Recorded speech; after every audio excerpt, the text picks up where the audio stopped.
Hello welcome back to എമ്മി മലബാർ.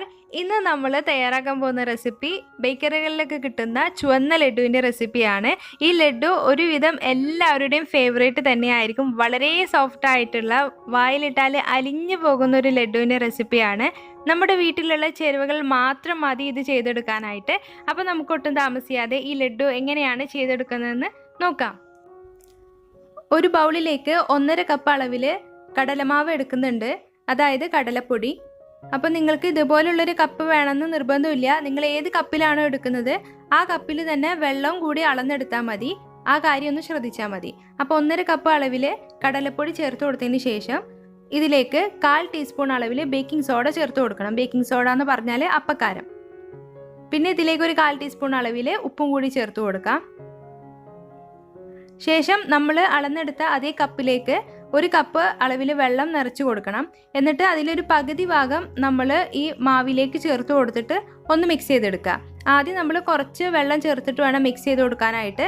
അപ്പോൾ നമുക്ക് പെട്ടെന്ന് തന്നെ കട്ടകളില്ലാത്ത രീതിയിൽ ഇത് മിക്സ് ആയിട്ട് കിട്ടും. അല്ലെങ്കിൽ നിങ്ങൾക്ക് മിക്സിയുടെ ജാറിലിട്ടിട്ട് ബ്ലെൻഡ് ചെയ്ത് എടുക്കാവുന്നതേ ഉള്ളൂ. പക്ഷേ നമുക്ക് ഇതുപോലുള്ളൊരു ഹാൻഡ് വിസ്ക് ഉണ്ടെങ്കിൽ വളരെ പെട്ടെന്ന് തന്നെ നമുക്ക് കട്ടകളില്ലാത്ത രീതിയിൽ കിട്ടും. അപ്പോൾ പകുതി വെള്ളം ചേർത്തിട്ട് ഇതിൻ്റെ കട്ടകളൊക്കെ പോയിട്ടുണ്ട്. ഇനി ബാക്കിയുള്ള വെള്ളം കൂടി ചേർക്കാം. അപ്പോൾ നിങ്ങൾ എടുക്കുന്ന പൊടിക്കനുസരിച്ചിട്ട് ചിലപ്പോൾ ഈ വെള്ളത്തിൻ്റെ അളവ് ഒരു 1.25 കപ്പ് വരെ പോകാം. അപ്പോൾ ഇത് മുഴുവനായിട്ട് മിക്സ് ചെയ്തെടുത്തതിന് ശേഷം ഞാൻ ഇതിൻ്റെ ഒരു പരുവം നിങ്ങൾക്ക് കാണിച്ചു തരാം. അപ്പോൾ ഇത് നന്നായിട്ട് മിക്സ് ആയിട്ടുണ്ട്. ഇനി ഇതിലേക്ക് ഞാനൊരല്പം ഫുഡ് കളർ ചേർത്ത് കൊടുക്കുന്നുണ്ട്. യാതൊരു നിർബന്ധമില്ല. ഇനിയിപ്പോൾ നിങ്ങൾക്ക് ഇത് വേണ്ട എന്നുണ്ടെങ്കിൽ ചേർക്കണം എന്നില്ല. വേണമെങ്കിൽ ഒരു നുള്ള മഞ്ഞൾപ്പൊടി നിങ്ങൾക്ക് ചേർത്ത് കൊടുക്കാം, ഒരു ചെറിയൊരു കളറിനായിട്ട്. പക്ഷെ അളവ് കൂടി പോകരുത്. അപ്പോൾ മഞ്ഞളുടെ ഫ്ലേവർ അങ്ങ് വരും, അപ്പോൾ ഒട്ടും ടേസ്റ്റ് ഉണ്ടാവില്ല. അപ്പോൾ നിങ്ങൾക്ക് ഓറഞ്ച് ഫുഡ് കളറോ ഗ്രീനോ ഇഷ്ടമുള്ളത് ചേർത്ത് കൊടുക്കാം കേട്ടോ. അപ്പോൾ ഇതാണ് നമ്മുടെ ബാറ്ററിൻ്റെ ഒരു പരുവം. ഇനി നമുക്ക് ബൂന്തി ചെയ്തെടുക്കാനായിട്ട് തുടങ്ങാം. അപ്പോൾ അതിനായിട്ട് ഒരു പാനിലേക്ക് സൺഫ്ലവർ ഓയിൽ ഒഴിച്ചു കൊടുക്കാം. വെളിച്ചെണ്ണയൊന്നും എടുക്കരുത്. എന്നിട്ടൊരല്പം മാവ് നമുക്ക് ഒരു വിരലിൽ വെച്ചിട്ടൊന്ന് ഇട്ട് കൊടുക്കാം. അപ്പോൾ പൊങ്ങി വരുന്നുണ്ടെങ്കിൽ നമ്മൾ ചേർത്ത ബേക്കിംഗ് സോഡ എല്ലാം കറക്റ്റാണ് എന്നാണ് അർത്ഥം. മാത്രമല്ല നമുക്ക് ഓയിൽ ചൂടായെന്ന് നമുക്കറിയാൻ പറ്റും. അപ്പോൾ ഞാൻ ബൂന്തി ചെയ്തെടുക്കാനായിട്ട് ഇതുപോലുള്ളൊരു കയ്യിലാണ് എടുത്തിട്ടുള്ളത്, ഹോളുള്ള. അപ്പോൾ നിങ്ങൾക്ക് നല്ല വലിയ ഹോളുള്ളൊരു പാത്രമൊക്കെ ഉണ്ടെങ്കിൽ നിങ്ങൾക്ക് അത് എടുക്കുന്നതാവും നല്ലത്. അപ്പോൾ നമുക്ക് വളരെ പെട്ടെന്ന് തന്നെ ബൂന്തി ചെയ്തെടുക്കാനായിട്ട് പറ്റും. അപ്പോൾ കുറച്ച് ഹൈറ്റിൽ വെച്ചിട്ട് നമ്മൾ ഇതുപോലെ അങ്ങ് പതിയെ എല്ലായിടത്തേക്കും ആ ഹോളിൻ്റെ എല്ലാ ഭാഗത്തേക്കും ആകുന്ന രീതിയിൽ നമ്മൾ ഇങ്ങനെ ചെയ്തെടുക്കാം. അപ്പോൾ ഇങ്ങനെ ബൂന്തി നമുക്ക് നല്ല പെർഫെക്റ്റ് ആയിട്ട് തന്നെ കിട്ടും. ഇനിയിപ്പോൾ അഥവാ നിങ്ങൾക്ക് ഇതിങ്ങനെ ബൂന്തി അങ്ങനെ ഒറ്റയായി കിട്ടാതെ കട്ടയായിട്ടൊക്കെയാണ് കിട്ടുന്നതെങ്കിലും സാരമില്ല. കാരണം നമ്മൾ ഇത് മിക്സിയുടെ ജാറിലിട്ടിട്ട് പൊടിച്ചെടുക്കും. അപ്പോൾ അതിൻ്റെ പേരിൽ നിങ്ങൾ ടെൻഷനൊന്നും ആവേണ്ട ആവശ്യമില്ല. അപ്പോൾ നമ്മുടെ ബൂന്തി ഇവിടെ റെഡി ആയിട്ടുണ്ട്. നിങ്ങൾ ഒരു കാര്യം ശ്രദ്ധിക്കുക, കൂടുതൽ നേരം നമ്മൾ ഇത് ഇങ്ങനെ ഫ്രൈ ചെയ്തെടുക്കേണ്ട ആവശ്യമില്ല. ഒരു 2 മിനിറ്റ് മതി. ഇത് പെട്ടെന്ന് തന്നെ നമുക്ക് റെഡി ആയിട്ട് കിട്ടും. അപ്പോൾ ഞാൻ സെക്കൻഡ് ടൈം ആക്കിയപ്പോൾ കണ്ടില്ലേ, ഇതുപോലെ കട്ടയായിട്ടൊക്കെ കിടക്കുന്നുണ്ട്. പക്ഷെ അതൊന്നും സാരമില്ല. എന്ന് വെച്ചിട്ട് മുഴുവനായിട്ട് നിങ്ങൾ കട്ട പോലെ ആക്കരുത്. ഇതുപോലെ ഇടയ്ക്ക് ഇങ്ങനെ വലിയ കട്ടകളായി വന്നാലും കുഴപ്പമൊന്നുമില്ല. പിന്നെ ഒരു കാര്യം, നിങ്ങൾ എടുക്കുമ്പോൾ സൺഫ്ലവർ ഓയിൽ തന്നെ എടുക്കാൻ നോക്കുക. വെളിച്ചെണ്ണയിലൊന്നും ഒരിക്കലും ചെയ്യരുത്. അപ്പോൾ നമ്മുടെ ലഡുവിൻ്റെ ടേസ്റ്റേ കംപ്ലീറ്റ് മാറിപ്പോകും. അപ്പോൾ ഞാൻ ബൂന്തിയെല്ലാം റെഡിയാക്കി എടുക്കട്ടെ. അപ്പോൾ നമ്മുടെ ബൂന്തിയെല്ലാം ഇവിടെ റെഡി ആയിട്ടുണ്ട്. കണ്ടോ, ഇതുപോലെ വലിയ പീസൊക്കെ ഉണ്ട്, പക്ഷെ അത് കുഴപ്പമില്ല. ഇനി നമുക്കിതിൻ്റെ ചൂടൊക്കെ ഒന്ന് മുഴുവനായിട്ട് മാറുന്നത് വരെ വെയിറ്റ് ചെയ്യാം. അപ്പോൾ നമ്മുടെ ബൂന്തിയുടെ ചൂടെല്ലാം നല്ലതുപോലെ മാറിയിട്ടുണ്ട്. മുഴുവനായിട്ട് ചൂട് മാറിയതിന് ശേഷം നമുക്ക് മിക്സിയുടെ ജാറിലിട്ടിട്ട് ഇതൊന്ന് പൊടിച്ചെടുക്കണം. അപ്പോൾ ഇത് നമ്മളിങ്ങനെ പൊടിച്ചെടുക്കുന്നതിൻ്റെ പേരിലാണ് വല്ലപ്പോഴും ഇങ്ങനെ വലിയ കട്ടകളുണ്ടെങ്കിലും സാരമില്ല എന്ന് ഞാൻ പറഞ്ഞത്. അപ്പോൾ ഇത് ഞാനിനി പൊടിച്ചെടുത്തിട്ട് വരാം. അപ്പോൾ ബൂന്തിയെല്ലാം ഞാനിവിടെ പൊടിച്ചെടുത്തിട്ടുണ്ട്. ഇത് നമുക്ക് ഒരു പ്ലേറ്റിലേക്ക് മാറ്റാം.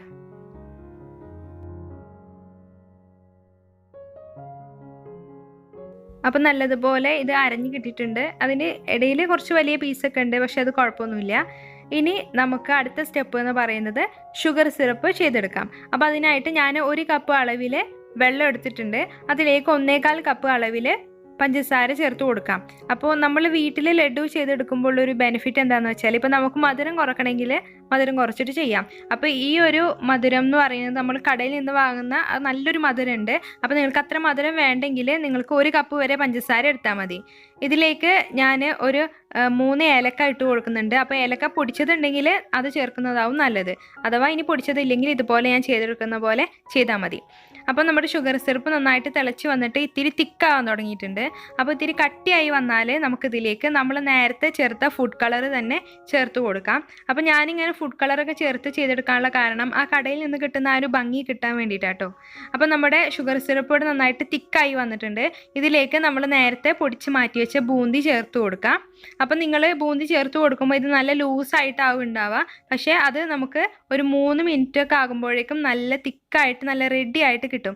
അപ്പോൾ ഇതിൻ്റെ പരുവ എന്താണെന്ന് വെച്ചാൽ നമ്മൾ ഷുഗർ സിറപ്പിലേക്ക് ചേർത്ത് കൊടുത്തതിന് ശേഷം ഒരു 2-3 മിനിറ്റ് ഒന്ന് മീഡിയം ഫ്ലെയിമിലിട്ട് മിക്സ് ചെയ്ത് കഴിഞ്ഞാൽ ഇതിൽ മുകളിൽ ഇങ്ങനെ എണ്ണ ഇങ്ങനെ തെളിഞ്ഞു വരും, കണ്ടില്ലേ?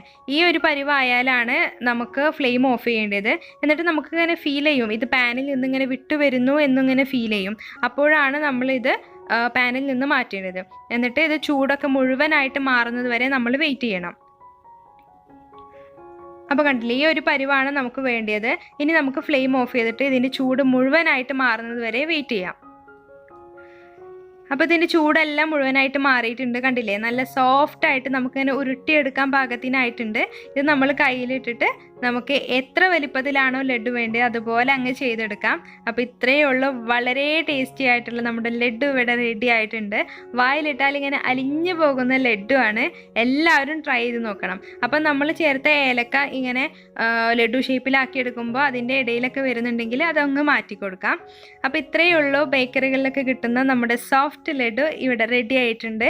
എല്ലാവരും ട്രൈ ചെയ്ത് നോക്കുക. ട്രൈ ചെയ്തിട്ട് ഉറപ്പായിട്ടും ഫീഡ്ബാക്ക് അറിയിക്കുക. എൻ്റെ ഇൻസ്റ്റാഗ്രാം ID എമ്മി മലബാറും തന്നെയാണ്. ഇനിയിപ്പോൾ ഇൻസ്റ്റാഗ്രാം ഇല്ലെങ്കിൽ എനിക്ക് മെയിൽ അയക്കുക. എൻ്റെ മെയിൽ ID ഞാൻ ഈ സ്ക്രീനിൽ കൊടുക്കാം.